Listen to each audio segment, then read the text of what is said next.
Assalamualaikum warahmatullahi wabarakatuh dan selamat sejahtera kepada pensyarah bagi kursus kita iaitu literasi bahasa Puan Siti Dahliah binti Abdullah serta rakan-rakan yang dihormati sekalian. Hai. Jadi tujuan saya berdiri di sini bersama ahli kumpulan saya ialah untuk menerangkan dan berkongsi maklumat mengenai prinsip-prinsip literasi. Jadi seorang tokoh dari luar negara yang bernama Ken telah memberikan pendapat mengenai prinsip-prinsip literasi. Beliau menyatakan bahawa terdapat banyak prinsip literasi. Antaranya ialah literasi melibatkan interpretasi. Penulis akan interpretasikan pengalaman, peristiwa dan perkara-perkara yang telah terjadi dalam kehidupan mereka.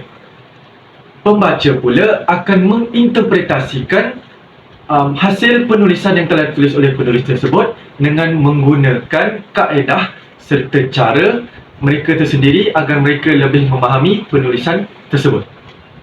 Selain itu, literasi melibatkan kolaborasi. Penulis akan mengambil berat mengenai aspek kesesuaian karyanya dengan pembaca, iaitu masyarakat sekelilingnya.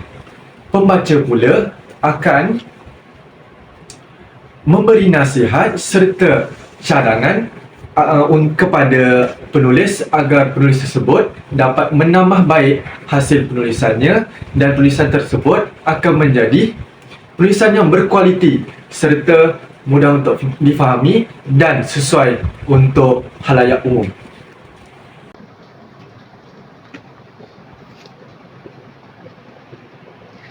Seterusnya, literasi melibatkan kebiasaan dalam masyarakat.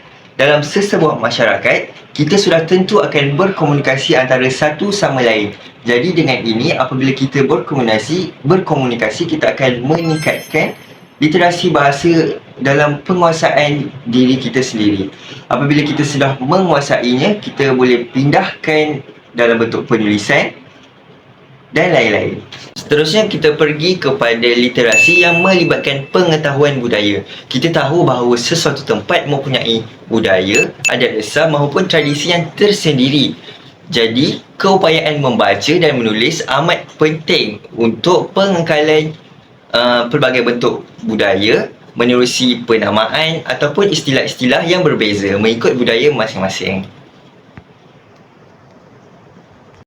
Seterusnya, prinsip literasi turut melibatkan proses penyelesaian masalah kerana penggunaan kata yang diujarkan bukan termaktub kepada maksud linguistik.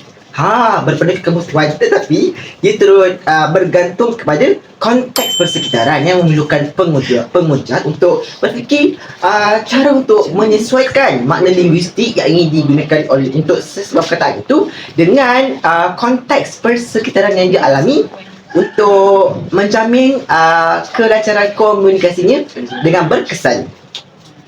Tambahan lagi, terdapat juga prinsip literasi melibatkan refleksi kendiri.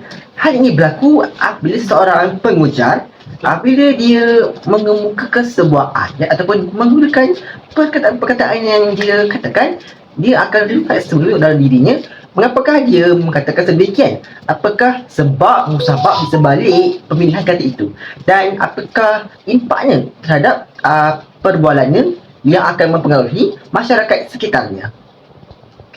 Ada juga prinsip literasi melibatkan penggunaan bahasa. Kerana penggunaan perkataan dan juga ayat-ayat ini bukan sahaja bergantung kepada sistem-sistem bahasa ataupun kita katakan tata bahasa dan sebagainya. Malahan ia terus akan digunakan dalam perbualan secara lisan maupun tulisan untuk menghasilkan sebuah wacana, yakni sebuah unit bahasa yang cukup luas pengertiannya. Sekian daripada kami. Terima kasih.